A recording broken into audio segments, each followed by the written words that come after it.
기독교 강요 제3권, 오늘은 제25장 최후의 부활에 대해서 함께 생각을 하겠습니다. 두 번에 걸쳐서 기독교 강요 제3권 21장, 이 선택과 예정의 문제에 대해서 생각을 했는데, 22장부터 24장까지는 이 선택과 예정 문제에 대한 다양한 논쟁들을 좀 다루고 있습니다. 근데 이제 이런 내용들은 길게 다루면서 나아갈 그런 상황이 아니다 생각을 하고, 적극적으로 예정과 선택의 문제에 대해서 두 번 생각이 있기 때문에 그 뒷부분은 생략을 하고 25장으로 바로 넘어가도록 하겠습니다. 25장은 최후의 부활이라고 하는 제목을 가지고 있는데, 칼빈의 기독교 강요에서 이 구원론을 다루는 제3권의 마지막 부분이 되겠습니다.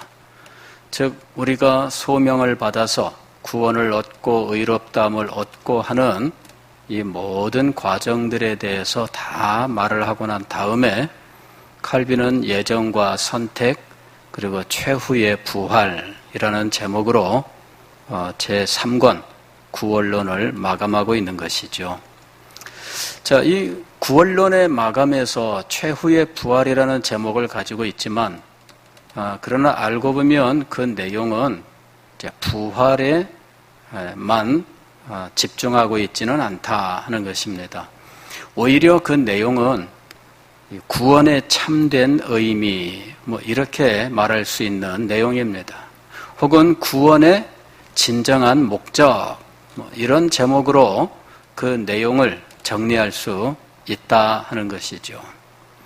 칼빈은 모든 경건한 성도들은 하늘의 소망을 갈망한다, 이렇게 이야기를 합니다. 경건한 성도들은 하늘의 소망을 갈망하는데, 이 사람들은 지상에서 하나님과 연합하는 그 행복한 삶을 삶으로 영원한 천국을 더욱더 소망한다, 이렇게 이야기합니다. 그래서 구원의 참된 목적은 무엇이냐? 그것은 우리가 천국에서 하나님과 친밀한 교제의 삶을 살면서 최고의 행복을 누리는 것이다 하는 것입니다. 사실은 이렇게 이야기하면은 존 파이퍼 목사님이 생각나죠. 존 파이퍼 목사님이 이 하나님의 기쁨 혹은 하나님을 기뻐하라, 이런 그 책을 통해서 이야기한 내용이 뭐냐면은, 인간의 제일 되는 목적은 하나님을 기뻐함으로써 하나님을 영화롭게 하는 것이다, 이렇게 이야기해요. 그래서 하나님을 기뻐하고 즐거워하는 이것이 우리가 하나님을 영화롭게 하는 방법이다, 이렇게 이야기를 한 거예요. 그래서 성도의 삶은 기쁨이라는, 기쁨. 하나님을 기뻐하는 것이 성도의 삶의 본질이에요. 성도가 추구해야 되는 삶의 모습은 하나님을 기뻐하는 거예요. 하나님을 기뻐함으로 하나님을 사랑하고, 하나님을 기뻐함으로 하나님의 말씀을 마음에 받아들이고, 하나님을 기뻐함으로 하나님의 명령하신 것들을 기쁘게 순종하는 것이죠. 그래서 성도들은 신앙생활 자체가 하나님을 기뻐하는 것으로 이루어져 있어요. 지상에서 성도의 삶은 하나님을 기뻐하는 것이에요. 하나님이 우리에게 주신 것들을 기뻐합니다. 심지어는 그것이 고난이라 할지라도 기뻐한다 하는 것이죠. 고난은 정말 고통스러운 거 아니겠습니까? 그리고 우리의 삶에 찾아오는 어떤 뜻하지 아니한 불행 같은 것들, 이런 불행 같은 것들을 그리스도인들은 어떻게 받아야 할 것이냐? 그리스도인들은 불행 속에서도 하나님을 기뻐하는 것을 배워야 돼요. 그리스도인들은 뜻하지 아니한 어떤 재난과 난관 속에서도 하나님을 기뻐하는 것을 배워야 된다는 것이죠. 그래서 이 존 파이퍼 목사님은 자기 삶에 있었던 아주 고통스러운 그런 일들, 뜻하지 아니한 사고로 친인을 잃고 하는 이런 그 고통 속에서도 그는 하나님의 뜻을 생각해요. 그 뜻이 무엇인가? 그리고 하나님의 뜻은 고통이 아니고 우리가 절망하는 것이 아니라 오히려 하나님을 더 신뢰하고 의지하면서 기뻐하는 것이다. 하나님의 본심을 깨닫는 것입니다. 하나님의 본심을 깨달아야 재난 속에서도 우리는 기뻐할 수 있어요. 예레미야 선지자가 예레미야 애가서에서 예루살렘이 멸망하고 또 외적의 침입으로 많은 사람들이 이제 죽고 예루살렘 성이 파괴가 되는 이런 와중에 그는 소망을 갖습니다.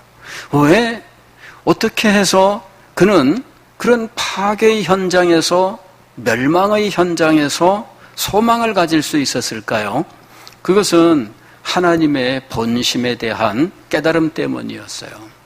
하나님의 본심은 인생으로 고생하고 고통하며 신음하게 하는 것이 아니다라는 사실을 그는 깨닫고 있었던 거죠. 오히려 이런 일들을 통해서 하나님은 자기 백성을 가르치려고 하신다는 거죠. 자기 백성들이 하나님 앞에서 어떻게 잘못 살았는지 언약을 어기고 마음대로 살았던 그들의 그 모든 모습들을 깨닫게 하시고 그들을 구원하기 위해서 하나님께서는 이와 같은 재난을 그 백성에게 허락하셨던 겁니다. 자, 우리는 하나님의 본심을 알아야 돼요. 하나님의 본심을 알지 못하면 우리의 삶을 제대로 해석할 수 없습니다. 뜻밖의 나타나는 어떤 불행이라든가 혹은 해석할 수 없는 많은 어려운 문제들이 있을 때 하나님의 본심을 알지 못하면 해석할 수 없어요. 얼마 전에 우리 노회 안에 우리 그 목사님 가정에 비극이 있었습니다. 막내 딸이 고등학교 1학년인데 이 딸이 교통사고로 죽었습니다.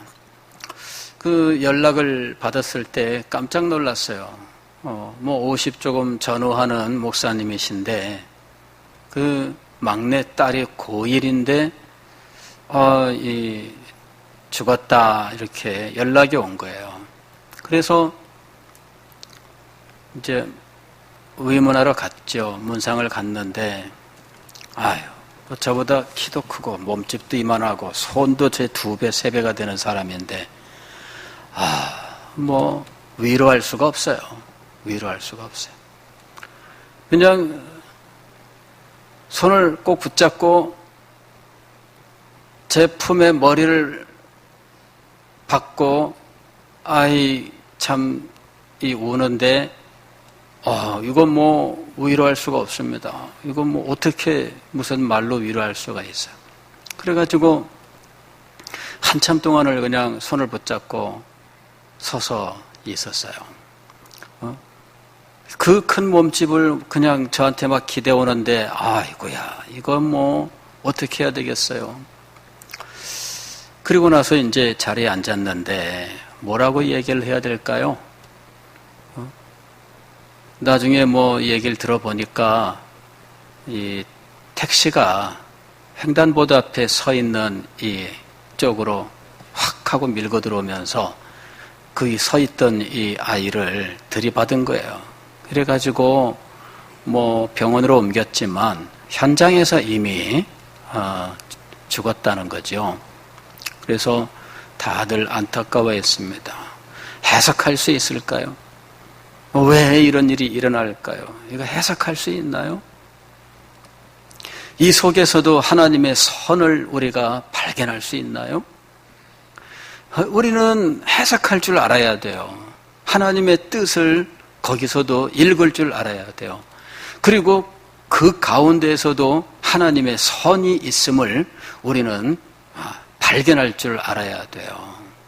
그렇지 못하면 우리는 무너질 수밖에 없습니다. 지상에서 우리가 하나님을 믿는데 무너진다면 우리의 삶이 어떻게 될까요? 예전에 제 군대에 있을 때 우리 군대의 신우회 회장을 하던 형제가 있었는데, 이 형제가 어느 날 요새 소화도 안 되고 몸이 영 안 좋습니다. 그래서 이 병원에다가 이제 그 진료 의뢰를 해놨다는 거예요. 그래 어느 날 이 친구가 이제 통합병원에 진료하러 갔어요. 그리고 그게 그 친구를 마지막으로 본 겁니다. 진료하러 갔는데 나중에 그냥 입원을 시켰습니다. 알고 보니까 림프암이라 그러더라고. 이 몸에 그냥 삽시간에 퍼지고, 그 소식을 듣고 한 달 만에 하나님이 불러가셨어요. 온 교회가, 그 당시 우리 부대 교회가 완전히 시험에 들었어요. 그렇게 열심히 있고, 그렇게 믿음이 좋고, 그렇게 일도 잘하고 그러는 젊은이가 죽었다는 거죠. 왜 그랬냐? 그 당시에 우리 교회의 간부들, 그러니까 이제 장교들이나 하사관들, 이 믿은 지 얼마 안 되는 이런 분들이 저한테 물어요. 이게 도대체 무슨 의미냐? 이럴 수 있는가? 하나님이 이럴 수 있는가? 그래서 제가 그 집을 찾아갔어요. 그 집을. 이제 문상을 하러 간 거죠. 장례는 끝났고. 목포인데 부산에서 목포까지 기차를 타고 가서 찾아갔어요. 그랬더니 목포 유달산 자락에 그냥 옛날 집, 그런 골목골목, 우리 여기 감천, 그런 감천마을 같은 그런 데로 이렇게 가가지고 집을 찾아갔어요. 그 집에서 서울에 대학에 보냈고 아주 기대하는 아들이었던 거예요.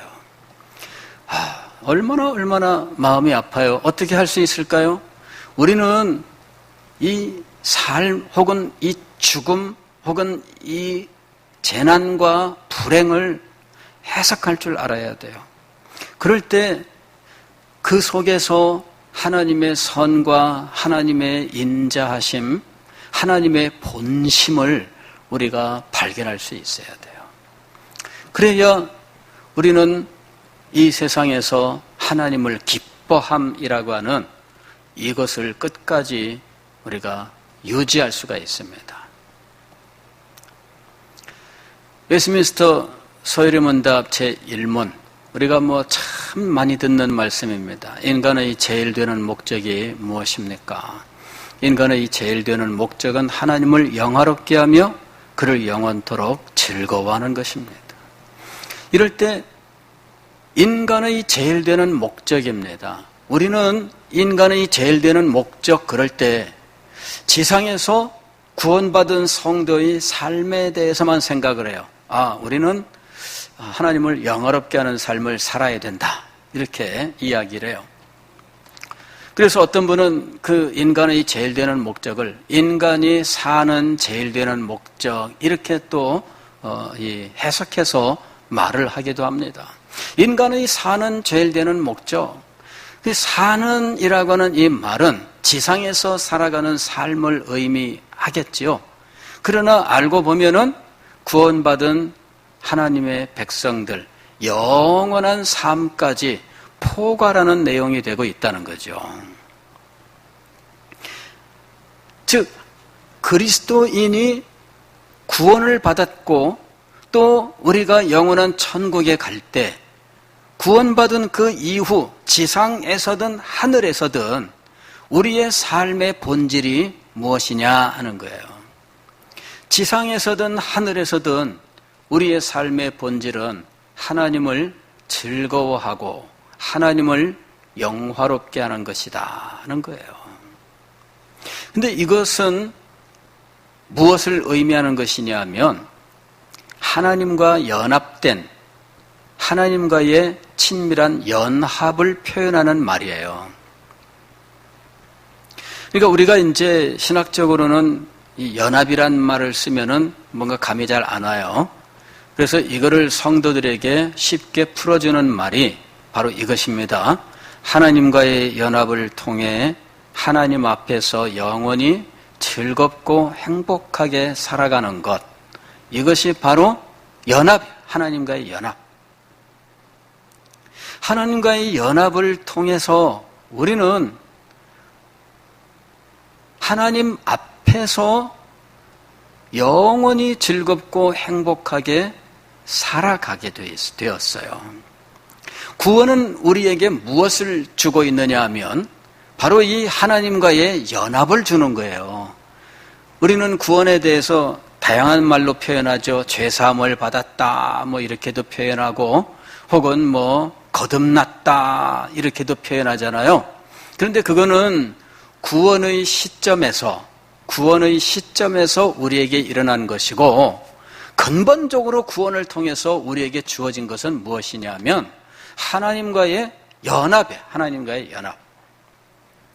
우리가 예수 그리스도를 믿을 때에 우리에게 신비한 연합이 일어나는데 그 연합은 예수 그리스도와의 연합이에요.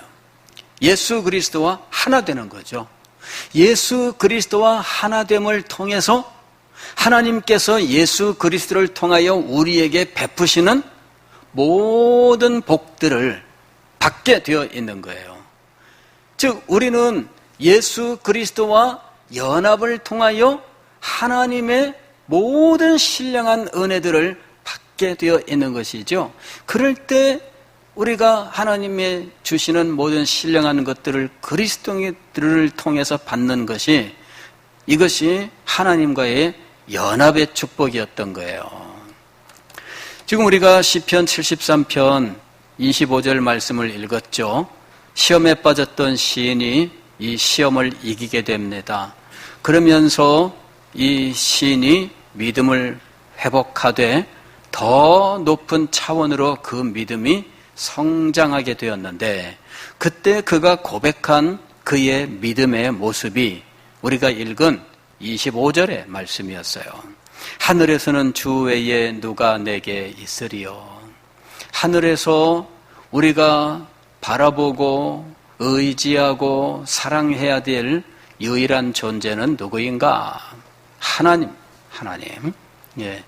우리는 천국을 생각하면 무엇을 먼저 떠올리냐면은 천국에서 누리게 될 어떤 그 환경을 떠올려요. 12진주문, 뭐 유리바다, 뭐 거기 보호자가 있고, 뭐 생명수가 강같이 흐르고, 생명나무들이 좌우편에 있고, 뭐 이런 환경들을 떠올리죠. 그래서 지상에서는 여러 가지 참 어려운 환경 속에 살다가 부족함이 없이 넘쳐나는 이런 환경으로 바뀌는 것으로 생각을 해요. 그러나 천국의 참된 본질은 어디에 있느냐? 환경이 아닙니다. 환경이 아닙니다. 천국의 참된 본질은 무엇이에요? 하나님이에요. 하나님. 하나님이 계시기 때문에 천국인 거예요. 하나님께서 계신 곳을 정말 아름답게 표현을 하죠. 그런데 그 곳이 아름다운 이유는 하나님이 계시기 때문이에요. 시인이 그걸 깨달은 거예요. 그러면 땅에서는 어떨까요? 땅에서도 똑같은 거예요. 땅에서도 똑같은 거예요. 근데 시인은 땅에서는 다르다고 생각한 거죠. 왜? 땅에서는 여러 가지 불합리한 것들이 있었어요. 그 불합리를 보면서 시험에 빠졌습니다. 그런데 땅에서도 시인은 누구를 바라보아야 했습니까? 하나님을 바라보아야 했던 거예요. 그래서 이렇게 얘기합니다. 하늘에서는 주 외에 누가 내게 있으리요? 땅에서는 주밖에 내가 사모할 이 없나이다. 그는 믿음의 삶의 본질을 깨닫게 된 거예요. 믿음의 삶의 본질은 환경이 아니에요. 환경이 아니에요. 우리는 환경에 너무 많이 마음을 기울이고 집착을 해요. 그래서 환경 때문에 행복하지 못하다고 생각을 해요. 그러나 성경은 그리스도인들이 하나님과 함께하는 그것이 참된 본질, 행복의 본질이다라고 하는 것을 가르치고 있는 거예요. 이것을 깨달아야만 비로소 우리는 우리의 삶을 바르게 해석할 수 있는 거예요. 칼빈은 하나님과의 연합이 인간의 최고선이라고 이야기를 해요. 고대 철학자들은 최고선에 대한 논쟁을 벌였는데 플라톤만이 사람의 최고선은 하나님과의 연합임을 인식했다. 그러나 그 플라톤이 그 연합의 참된 성격은 전혀 알지 못했다. 이렇게 이야기를 해요. 즉 인간의 최고 행복은 무엇이냐? 하나님과의 연합이다. 최고선이라고 하는 것은 가장 좋은 거예요. 가장 좋은 거. 최고의 가치. 이게 하나님과의 연합이에요. 그런데 이 하나님과의 연합의 본질은 알지 못했어요. 성경은 우리에게 이것을 가르치고 있는 겁니다. 하나님과의 연합은 지상에서나 하늘에서나 우리가 얻을 최고의 가치이며 행복이다라는 거예요. 히브리서 11장 그 아브라함에 대한 말씀에서 이 아브라함이 가나안 땅에 들어갔는데 가나안 땅에서 아브라함은 멈추지 않았어요. 아브라함은 가나안 땅에서 무엇을 소망했느냐 하면 자기의 본향을 소망했다 이렇게 얘기합니다. 그런데 이때 말하는 본향은 자기의 고향을 말하는 것이 아니었어요. 자기의 고향은 떠나온 갈대아 우르지요.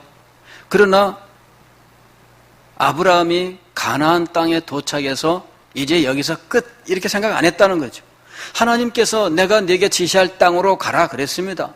그리고 마침내 가나안 땅에 도착을 했어요. 그러면 그게 끝났을까요? 아닙니다. 아브라함은 가나안 땅에서 무엇을 소망했느냐 하면 더 나은 본향을 사모했다라고 이야기합니다.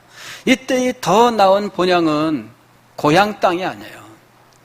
고향 땅이었으면 돌아갈 수 있었으려니와 그럽니다. 고향 땅이었으면 돌아갈 수 있었으려니와 그러나 그가 소망했던 본향은 고향이 아니에요. 돌아가는 것이 아니라 앞을 바라보고 혹은 위를 소망하며 살아가는 삶이었죠. 이게 바로 아브라함이 소망했던 본향이에요. 가나안 땅에서 끝나지 아니하고 영원한 천국을 향해 나아가는 나그네의 삶, 이것이 아브라함의 삶의 본질이었습니다. 그리고 아브라함의 후손들 이삭과 야곱이 가졌던 그 믿음의 소망, 그 소망의 내용이었던 거죠. 이 사람들은 다 믿음을 따라 죽었으며 그것들을 멀리서 보고 환영하며 또 땅에서는 외국인과 나그네임을 증언하였으니 그들이 이같이 말하는 것은 자기들이 본향 찾는 자임을 나타내려 함이라. 그들이 이제는 더 나은 본향을 사모하니 곧 하늘에 있는 것이라. 곧 하늘에 있는 것이라. 그런데 그 하늘에서는 어떤 일이 벌어지느냐 하면 계속 말씀하는데 하나님께서 그들의 하나님 되심을 부끄러워하지 아니하셨다. 이렇게 말씀하셔요. 이건 굉장히 놀라운 말씀이에요. 하나님이 아브라함의 하나님 되심을 부끄러워하지 아니하셨다. 하나님이 누군가의 하나님이 되신다는 것 자체가 실상은 부끄러워할 만한 일이라 하는 것이죠. 가령 이런 거예요. 여러분들이 참 요새는 그 애완견을 많이 키우잖아요. 그런데 이 애완견한테 사람들이 그래요. 엄마다, 엄마. 그래. 근데 참 알고 보면은 걔한테 엄마가 될 수는 없잖아요. 그죠? 근데 엄마다 엄마 그러고 야 이게 네 오빠다 그러더라고. 그래 뭐 오빠가 누군가 이렇게 봤더니 그 집의 아들이 오빠가 되는 거예요. 부끄러워하지 아니하고, 그죠? 부끄러워하지 아니하고. 옛날 어른들이 보면 뭐라고 하겠어요? 아, 이 개를 어떻게. 우리 어른들은 잘 이해를 못하죠. 어른들은 잘 이해 못합니다. 예, 저도 그런가 보다 하지. 저도 좀 어색해요. 엄마다 이러면은 아빠다 이러면은 좀 어색합니다. 예, 그냥 그러나 현 세태가 다 그러니 하고선 넘어갑니다만은, 그런데 부끄러워하지 아니하고. 자, 하나님이 우리의 하나님 되심이, 여러분, 우리는 그게 무슨 우리가 하나님께 대하여 하나님 하는 것이 무슨 대단한 무슨 공로인 것처럼 생각하는데 실상은 그렇지 않다라고 하는 것을 말씀하고 있는 거예요. 여러분, 여기에 이 말씀은 우리의 이 생각을 완전히 바꿔놓는, 우리의 생각을 완전히 무너뜨리는 말씀이에요. 하나님이 그들의 하나님 되심을 부끄러워하지 아니하시고,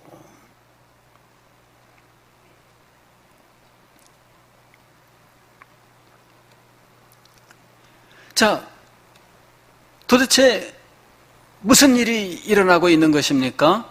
하나님이 우리의 하나님 되심을 기뻐하시고란 말이에요.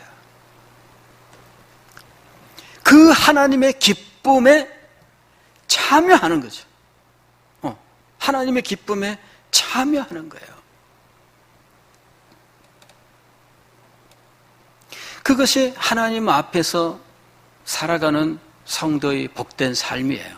이게 성경은 그 복된 삶을 기쁨이란 말로 표현하고 있죠. 즐거움, 기쁨 이런 말로 표현해요. 왜냐하면 이렇게 밖에는 표현할 길이 없습니다. 다른 걸로는 표현이 잘 안 돼요. 금은 보석이 많습니다 이렇게 표현할 수도 있고, 다이아몬드가 넘쳐납니다 이럴 수도 있는데, 그런 것들은 제대로 표현하고 있지 못해요. 무엇이 하나님과 함께하는 것을 가장 잘 표현할까요? 기쁨이에요. 기쁨. 그것 이외에는 다른 것들로는 이 복된 삶을 제대로 표현할 길이 없어요. 이게 하나님과의 연합의 본질이에요. 이것이. 자, 이것을 위하여 하나님께서는 죽은 자를 천국으로 부르시는 거예요. 그리고 주님께서는 당신의 창조를 회복시키시고 완성시키시기 위하여 우리를 육체의 부활로 이끄신다라고 하는 거예요. 최후의 부활이라고 하는 것이 바로 이 창조의 회복과 완성, 창조의 회복과 완성. 즉, 우리가 하나님의 형상으로 지음을 받아서 창조를 받았죠. 그리고 에덴 동산에서 지내다가 범죄하여 타락하게 되었습니다. 그리고 죽음이 찾아오게 되었죠. 죄의 오염과 부패로 말미암아서 우리는 죄 가운데 지내게 되었어요. 이것은 창조가 손상을 입은 것입니다. 하나님께서는 이 창조를 회복시키는 일을 하신 거예요. 이게 구원입니다. 그런데 회복에서 끝나지 않고 더 거룩하고 영광스럽게 하셔요.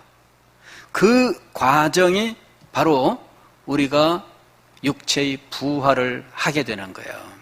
이럴 때 육체의 부활은 우리가 가진 현재의 이 육체로 부활을 하는 거죠.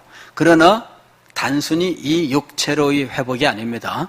단순히 이 육체로의 회복이 아니라 하나님께서 완성시키실 그 영광스러운 육체로의 부활이에요. 이래서 이것을 생명의 부활이라고 이야기하는 거죠. 어떤 모습일까? 그거는 우리가 말할 수 없습니다. 어떤 분은 그런 말씀을 하셨어요. 우리가 육체의 부활을 하게 된다면 어떤 모습으로 부활할까? 그 사람의 인생에서 가장 아름답고 가장 예뻤던 모습으로 부활할 것이다. 이렇게 이야기를 해요. 그러면은 연세 드신 분들은 다 정말 좋겠다. 우리의 인생에는 최고 절정이 있을 거 아니에요. 그때 사진을 보면서 야, 이때 내 모습이 부활할 때 이 모습일까? 그래서 어떤 분이 질문을 했습니다. 어린 아이가 죽었는데 그러면 아이는 어떻게 부활하나요? 어린 아이가 죽었는데 이 어린 아이는 어떻게 부활하나요? 어린 아이는 30살로 부활할 것이다.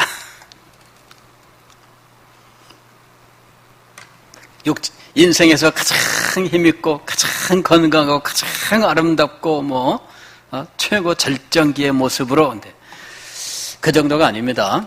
예, 그 정도가 아니에요. 어떤 모습일지는 모르겠지만 지상에서 우리가 현재의 육체로 최고 상태 그 정도의 부활이 아닙니다. 그 정도는 아무것도 아니에요.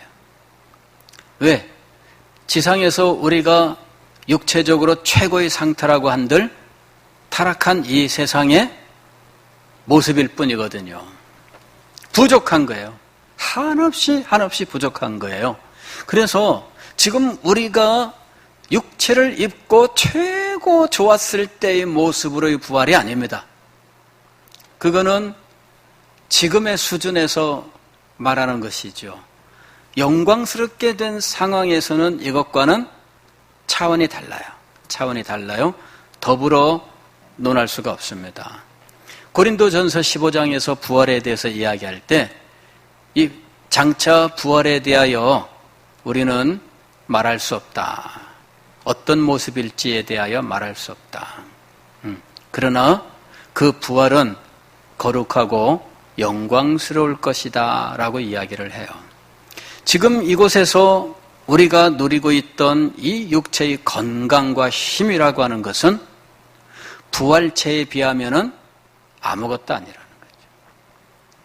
창조의 완성이. 자, 그런데 그런 완성된 상황에서 성도들은 어떤 삶을 살 것이냐?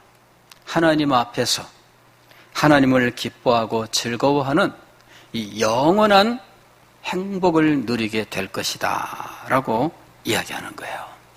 다시 말씀을 드리면 구원이란 바로 이렇게 하나님과의 연합을 통해 하나님 앞에서 영원토록 즐거워하며 행복하게 하는 이 삶을 살게 하는 것입니다. 이것이 구원이에요. 그리고 이 구원의 삶은 지상에서 우리가 하나님의 은혜를 맛봄으로 천국에서 누리게 될 것들을 갈망하며 살게 하시는 거예요. 그래서 지상에서 우리가 이것을 맛보는 것이 아주 중요한 겁니다. 베드로전서 1장 8절을 보게 되면 너희가 예수를 보지 못하였으나 사랑하는도다 이제도 보지 못하나 믿고 말할 수 없는 영광스러운 즐거움으로 기뻐하니. 그랬어요. 지상에서 성도들의 삶의 본질을 말하고 있는데 예수 그리스도를 사랑하며 믿고 말할 수 없는 영광스러운 즐거움으로 기뻐하는 것. 이것이 지상의 성도들의 삶의 모습이에요.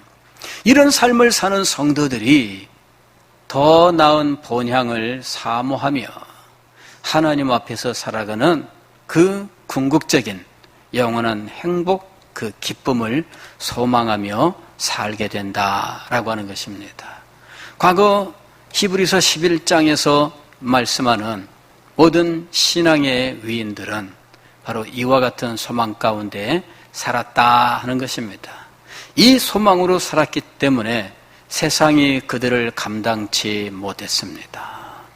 이 소망으로 살았기 때문에 세상은 칼로도 총으로도 그리스도인들을 좌절시킬 수가 없었습니다.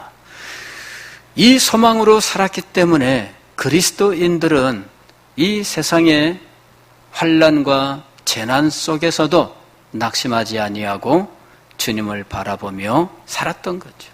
그리스도인들은 이 세상에서 무너질 수 없는 사람들이었어요. 이유는 무엇이냐면 이와 같은 소망이 그 마음속에 살아있었기 때문입니다. 사랑하는 성도 여러분, 구원은 그냥 죄사함 여기서 끝나지 않아요.